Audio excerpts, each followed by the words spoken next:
Number 1 is dehydration na yan. Okay. Yung iba sinasabi kasi yung mga kinakain. Pero tandaan ninyo, ang uric acid is produced by our body, majority yan. 2/3 of the uric acid, katawan ang nagpo-produce. 1/3 of that sa kinakain. So, minority lang yun. So, bakit nag-i-stay ang uric acid sa atin? Dehydration. So, Kailangan sa klase. Oo, hindi na ilalabas. HbA1c is pre-diabetic, 5.9.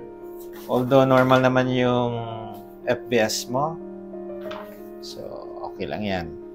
Tanggalin mo lang yung mga sweetener. Magna-normal yan. Eosinophils elevated, may allergy, asthma. Sa asthma, Doc, yun, pag medyo, nag-change yung weather. Iwas ka muna sa seafoods, Okay. shells, and nuts. Taas ng eosinophil mo. So, sabi ko, baka may allergy or may asthma. Meron. So, Nagpapap ako minsan pag okay.